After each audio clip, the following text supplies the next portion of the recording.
Hey guys, she put on a new one. A new clown video. Same day, same night, creepy, don't go comforters at all. Okay, 3 creepy, true clown sightings of school lockdown. What are you doing? Nothing. We're doing... Let's go. It was a typical boring day in calculus, only it was Friday, 7th period, meaning the week was almost over and spring break would finally be upon us. So everybody was getting antsy in their seats, I could tell. We didn't have a test that day like a lot of my friends did with their other teachers, so our teacher in the middle of class just decided to start playing games with us on Sporkle.com. He was a very laid-back teacher like that. As we were doing some brand logo quiz on Sporkle, I remember the exact moment it happened. Right after my friend answered a question, I remember the exact answer too, Adidas. The dean's voice came through the loudspeaker. He sounded panicked and frantic as he told all the teachers this was not a drill and to go into lockdown.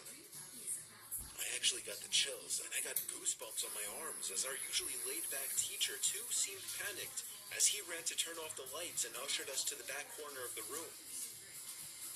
We all sat in silence for about 2 minutes, and then the usual buzzing that came from a panel in the back of the room ceased, indicating that the school must have cut all the power. We all looked at each other, realizing this must be serious.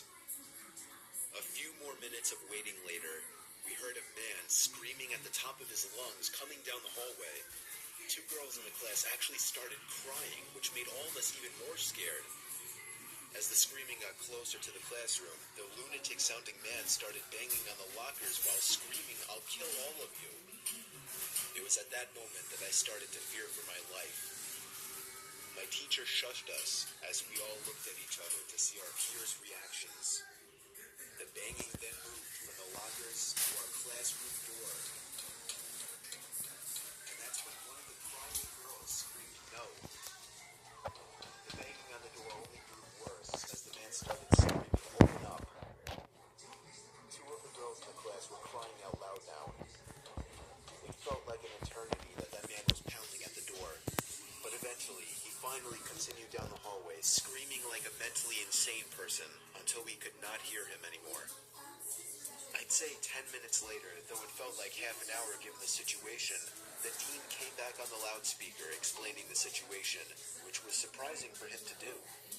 He explained that some apparently mentally unstable person entered the building and assaulted the woman sitting at the front desk, causing her to flee the building screaming, and staff wasn't sure if the man was armed or not. Now this was before the school had cameras or could afford proper security, so the school was wide open to something like this happening. The staff had done a sweep of all the hallways and classrooms and couldn't find him, so the dean instructed the teachers to resume teaching but to keep all the doors locked and to not let any students leave for any reasons. The most disturbing part, however, is that one of the janitors working the night shift found the man sleeping in one of the storage closets near the back end of the school, and according to rumors that were spread by my peers, sticking out of his pocket was a .44 Magnum. The janitor must have done something stupid to wake him up, for example, leaving the closet door open, because by the time a police officer could arrive on the scene, the man was gone. My entire class, as far as I know, to this day, has no idea if this man was ever found, but I like to think that right now, he's being given the proper help that he needs. What does the man look like? They did not say. So how are we gonna help him with his needs? 2 lunch periods. The first lunch period is for all 6th graders and some 7th graders. The second lunch period is for the other half of the 7th graders and all 8th graders. The lockdown happened in the beginning of October. The day the lockdown occurred, it was overcast and rainy. During the first lunch period, I heard 4 loud booms. I personally thought it was thunder, but the entire lunch crowd started screaming. I was thinking those kids were just serious pussies, but the campus security came in and started yelling at people to go into the multi-purpose room, and the kids who were in line buying lunch had to throw out their lunch and come inside. Me and some friends went inside the room along with a huge group of other kids. Everyone was curious as to what was happening. Our multi-purpose room is huge, and the back wall of the room is made of see-through glass. When me and my friends were rushed inside the campus, security was covering the glass with the curtains, and there were adults at every exit. My friend Eric was curious, as well as the rest of us, so he asked one of the adults what was going on. When he came back, he said, "You know how right in front of TMS there's those houses?"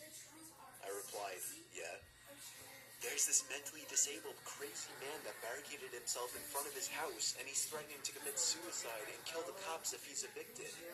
He was walking around outside of school watching kids in a weird way," Eric told us. It turned out the man was also a registered sex offender, making matters worse. We were...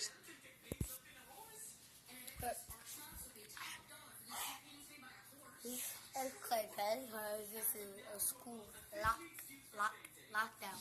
And we had one just for Joel, but in high school, these kids went in and started stabbing students. So they added lockdown rules.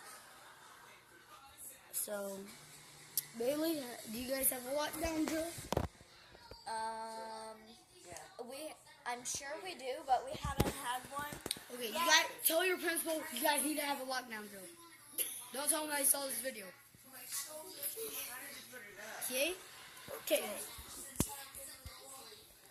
Stuck in the multi-purpose room for a whole hour, taking up 2 periods. After the whole thing was settled, we were escorted to our classrooms one by one. I later found out that the man lives next to my friend Brandy, who told me about the previous Halloween when she saw the same man at his window cutting his arm and writing in his own blood, "Don't come here or I'll kill you," on his window. Of course, being Halloween, people, including Brandy, assumed it was just for the holiday. But after this horrific incident, we knew this man was mental, and we're glad he never got near us. Number 3. I'm 22 years old, fresh out of college, and I recently got a job at my old high school as a sort of computer intern in the school basement. The basement of the school is very messy and disorganized, but there is a small 3-person office that's actually very nice down there. It has 3 nice big desks, 2 mini fridges, a flat-screen TV mounted on the wall, and oh so satisfying air conditioning, a luxury the students and teachers cannot enjoy in the school. And of course, all the school servers and other computery stuff. I got the job because 3 of my old computer teachers flat out adored me. I could actually consider them as real friends, not just teacher figures. So they all helped tremendously in landing me this job. It's been great, until something that happened a few weeks ago. My 2 co-workers that shared the office with me, Dave and Gary, weren't in the office at the time. They were upstairs working on papers or whatever. I was eating my sandwich during my lunch break when I got a phone call from one of the women in the front office telling me the school was on lockdown and that somebody, possibly armed, had entered the school. There wasn't much that I could do other than turn off the lights because, surprisingly, as nice as this little office was, it didn't have an actual door to it, just a big opening, and the door to the whole basement didn't even have a working lock. For my own safety, I did turn off all the lights in the office and my computer screen. I kept my phone on the desk, texting both Gary and Dave, but they wouldn't respond.